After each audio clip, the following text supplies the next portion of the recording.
चलिए आज की वीडियो में आप सभी का बहुत बहुत स्वागत है। तो क्लास 11वीं वार्षिक परीक्षा 2025 ये आपके जीव विज्ञान बायोलॉजी का पेपर है। तो देखिए किस प्रकार का पेपर रहा, क्या प्रश्न थे, उन सभी के क्या क्या आंसर रहेंगे। तो हम पूरी वीडियो आप देखिए, हम पूरी वीडियो में आपको सारे प्रश्नों के आंसर बता देंगे क्या। तो देखिए पहला क्वेश्चन है, जीवों के नामकरण की द्विनाम पद्धति किसने दी थी। तो ये दी थी आपकी कैरोलस लिनियस ने। तो ऑप्शन डी यहाँ पे बिल्कुल करेक्ट आंसर रहने वाला है। आप हमें कमेंट बॉक्स में जरूर बताइए कि आपके कितने क्वेश्चन राइट है और कितने नंबर आपके यहाँ पे बन रहे हैं। टोटल पेपर आपके 70 मार्क्स का था।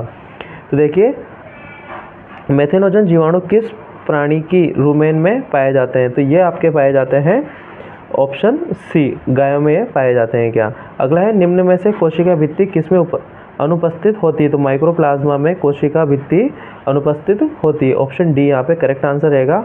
पौधों के किस समूह को पादप जगत का उभयचर कहा जाता है। तो bryophyta is the correct answer रहने वाला है आपका यहाँ पे। ठीक है, अगला क्वेश्चन है, द्विनिषेचन किन पादपों में पाया जाता है। तो द्विनिषेचन आपके एंजियोस्पर्म्स में पाया जाता है। ऑप्शन सी यहाँ पे आपका करेक्ट आंसर रहेगा।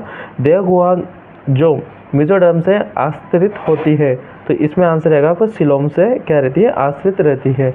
तो इसी के साथ आपके 6 क्वेश्चन यहाँ पे फिनिश होते हैं। देखते हैं नेक्स्ट क्वेश्चन। 7वां क्वेश्चन है, अंतःस्रावी तंत्र का सर्वोच्च कमांडर कौन कहलाता है। तो इसमें आपका आंसर रहेगा हाइपोथैलेमस। ऑप्शन बी यहाँ पे क्या रहेगा, आपके करेक्ट ऑप्शन रहेगा। अगला क्वेश्चन है, पेशीय तंतु का क्रिया विभव है। तो इसमें आपके आंसर आ जाएगा -90 MV। ठीक है, -90 MV यहाँ पे करेक्ट आंसर रहेगा क्या।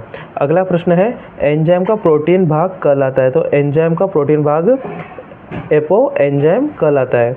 ठीक है, अगला क्वेश्चन है, C3C4 पादपों में कार्बन प्रदर्शित करता है। तो ये क्या करता है, प्रथम स्थायी पदार्थ में कार्बन की संख्या को प्रदर्शित करता है। तो ऑप्शन ए यहाँ पे क्या रह जाएगा, आपका करेक्ट आंसर रहने वाला है क्या।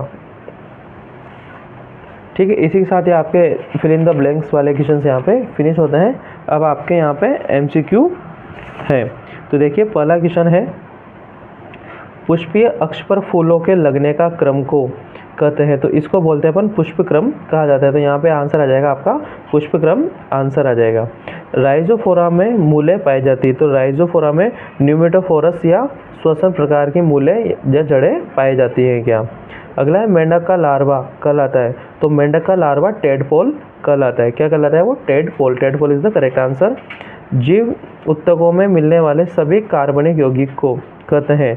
तो जीव ऊतकों में मिलने वाले सभी कार्बनिक यौगिक को बोलते हैं अपन जैव अणु। ठीक है, यहाँ पे क्या जाएगा, जैव अणु कहा जाता है। नर मेंढक में जनन कार्य करने वाले अंगों को कहते हैं। तो इनको नर मेंढक में जनन कार्य करने वाले अंगों को कहा जाता है। तो टेस्टिस यहाँ पे आंसर रहेगा। अगला क्वेश्चन है आपके 16, विनिमय बिंदु पर समजातीय गुणसूत्रों द्वारा बनाई गई X आकार की संरचना को कहते हैं। तो इसको बोलते हैं चियास्मा। अगला है, को कोशिका की ऊर्जा मुद्रा कहते हैं। तो ऊर्जा मुद्रा को ATP को कोशिका की ऊर्जा मुद्रा कहते हैं। तो यहाँ पे आ जाएगा आंसर ATP। मानव रक्त के pH का मान होता है आपके 7.35 से 7.45 के मिड में। और इसको बिल्कुल बेसिक आंसर भी आप लिख सकते हो 7.4 यहाँ पे बिल्कुल करेक्ट आंसर आपका हो जाएगा। इसी के साथ ही आपके MCQs हो जाते हैं। फिर अब आपके अति लघुतात्मक प्रश्न यहाँ से पूछे जाते हैं। तो देखिए इसमें 19 या अति लघुतात्मक पहला प्रश्न, जड़ों में किस प्रकार के संवहन पुल पाए जाते हैं। तो इसमें आप लिख सकते हैं रेडियल संवहन पुल पाए जाते हैं। कि अगला क्वेश्चन है, खुले संवहन ऊतकों में क्या उपस्थित होता है। तो ओपन संवहन या आर्किटेक्ट में जाइलम और फ्लोएम के बीच कैम्बियम की उपस्थिति होती है क्या। अगला क्वेश्चन है, गुणसूत्रों की आकृति का अध्ययन किस अवस्था में किया जाता है। तो इनका अध्ययन मेटाफेज या मध्यावस्था में किया जाता है क्या। प्रोकैरियोटिक यूकैरियोटिक कोशिकाओं में अंतर बताइए। तो इसमें आप बता सकते हैं प्रोकैरियोटिक में कि भाई इनका आकार छोटा होता है और यूकैरियोटिक का आकार बड़ा होता है। इसमें कोशिका अंगक प्रोकैरियोटिक में वृद्ध अंगक होते हैं। और राइबोसोम छोटे होते 70S प्रकार के होते हैं प्रोकैरियोटिक में, और इसमें होते हैं 80S प्रकार के क्या। अगला है, मिसोसोम क्या है। तो माइस बायोगैस प्रोकैरियोटिक कॉकरोच के कोयले के तारों के इंटरवलन से निर्मित रचनाओं को श्वसन और DNA की प्रतिकृति में मदद करती है, उसे मिसोसोम कहा जाता है क्या। अगला है, कोशिका अंगक जो केवल कोशिका अंगक जो केवल पादप कोशिका में पाए जाते हैं। तो इसमें हरित लवक या क्लोरोप्लास्ट पादप कोशिका में ही पाए जाते हैं क्या। अगला क्वेश्चन है आपके, रूबिस्को क्या है। तो रूबिस्को एक एंजाइम है जो प्रकाश स्टूडियो में कार्बन डाइऑक्साइड के स्थिरीकरण में मदद करता है। अगला है, श्वसन गुणांक क्या है। तो श्वसन गुणांक या श्वसन के दौरान कार्बन डाइऑक्साइड की मात्रा और उपयोग किए गए ऑक्सीजन की मात्रा का अनुपात होता है श्वसन गुणांक। अगला है, पादप वृद्धि नियामक के नाम लिखिए।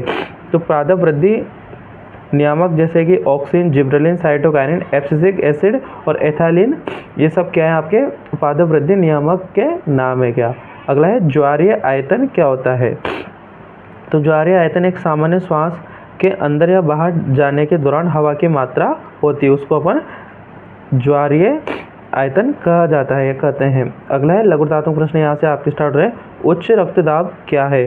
तो उच्च रक्तदाब जिसे उच्च रक्तचाप भी कहा जाता है, ऐसी स्थिति जिसमें रक्तचाप या रक्तदाब की मात्रा, रक्त का दबाव सामान्य से क्या हो जाता है, अधिक हो जाता है, उसको अपन बोलते हैं उच्च रक्तचाप या हाई ब्लड प्रेशर।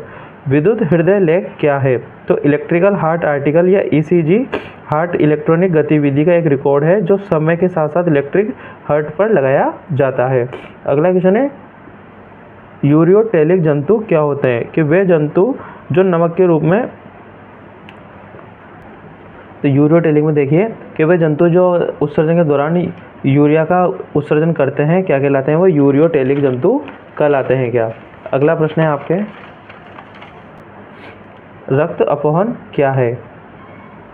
तो रक्त अपवहन हेमोडायलिसिस एक प्रक्रिया है जिसका उपयोग गुर्दे की विफलता वाले लोगों में, जिसकी किडनी खराब हो जाती है, उन लोगों में रक्त से अपशिष्ट पदार्थ और अतिरिक्त तरल पदार्थ को बाहर निकालने के लिए किया जाता है क्या, वो रक्त अपवहन होता है। पसलियाँ किस प्रकार का पिंजर बनाती है। तो पसलियाँ वक्षीय प्रकार का पिंजर बनाती हैं जो हृदय और फेफड़ों की सुरक्षा करता है। मायोग्लोबिन कहाँ पाया जाता है। मायोग्लोबिन एसिसिलेनिस के स्टेरॉइड में पाया जाता है जहाँ यह ऑक्सीजन को बांधता है और ट्यून करता है क्या। तो इसी के साथ ही आपके अति लघुतात्मक प्रश्न, लघुतात्मक प्रश्नों का फर्स्ट सेशन खत्म हो चुका है। अब लघुतात्मक प्रश्न सेकंड, रेखीय और अरेखीय पेशी में अंतर आपको स्पष्ट करना है। तो रेखीय पेशी धारियों में अनुपस्थित होती है और इसमें उपस्थित होती है स्थान, देखिए रेखीय पेशियों का स्थान कंकाल से संबंधित होता है और अरेखीयों में आंतरिक द्वार की दीवारों में होता है क्या। अगला क्वेश्चन है, सिनेप्स क्या है। तो तंत्रिका तंत्र के मध्य खाली स्थान को अपन क्या बोलते हैं, सिनेप्स कहा जाता है।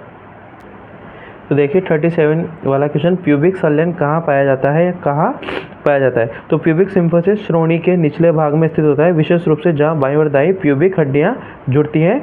यह मूत्राशय के सामने वक्ष और लिंग के ऊपर स्थित होता है। गुच्छ निस्यंदन दर क्या है, इसका मान लिखिए।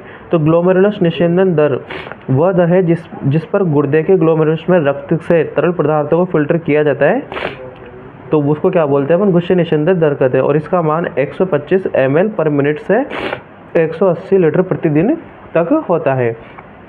कर्ण अस्थियों के नाम लिखिए। तो कर्ण मतलब कान में पाए जाने वाले अस्थियों के नाम है। तो मेलियस, इनकस और स्टेपिज। और स्टेपिज क्या होते हैं, मानव शरीर की सबसे छोटी हड्डी भी होती है।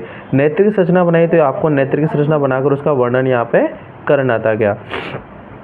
अगला है दीर्घ उत्तरीय प्रश्न। तो मानव उत्सर्जन तंत्र का नामांकित चित्र बनाना है, तो इसमें आपको मानव उत्सर्जन तंत्र का डायग्राम बनाना था। अगला है मूत्र निर्माण के चरणों को लिखिए। तो मूत्र निर्माण में आपको मुख्यतः 3 बिंदुओं को समझना होता है, ग्लोमेरुलस निस्यंदन, नलिका पुनः अवशोषण और नलिका स्त्रावण। अगला है संवेदी तंत्रिका एवं प्रेरक तंत्रिका में अंतर लिखिए। तो संवेदी तंत्रिकाएं वे होती हैं जो शरीर से केंद्रीय तंत्रिका तंत्र तक या सीएनएस तक, सेंट्रल नर्वस सिस्टम तक संकेतों को प्रेषित करता है, वह संवेदी न्यूरॉन्स कहलाते हैं। और प्रेरक तंत्रिकाएं जो केंद्रीय तंत्रिका तंत्र से शरीर तक संदेश क्या करते हैं, प्रेषित करते हैं, पहुँचाते हैं, उन्हें प्रेरक तंत्रिका तंत्र कहा जाता है क्या। ये अभिवाही द्वारा होती है और ये अपवाही द्वारा होती है क्या। इसी के साथ ही आपके निबंधात्मक प्रश्न यहाँ से स्टार्ट होते हैं। तो देखिए यहाँ पे मानव हृदय की नामांकित चित्र आपको बनाना था और निम्न को समझाना है अगले क्वेश्चन में। तो इसमें रक्त को आपको परिभाषित करना है, लसिका क्या होती है, बंद परिसंचंत्र और पीटी तरंगे यहाँ पे आपको बतानी थी क्या। अथवा में भी आपको क्वेश्चन दिया गया है, मानव परिसंचंत्र से ही ठीक है। और लास्ट क्वेश्चन है आपके हार्मोन, और नीचे दिया गया है आपको कुछ ग्रंथियों के बारे में, तो इनको एक्सप्लेन करना था। इसी के साथ ही आपका पेपर फिनिश होता है। वीडियो को लाइक शेयर सब्सक्राइब करते रहिएगा। तब तक के लिए धन्यवाद।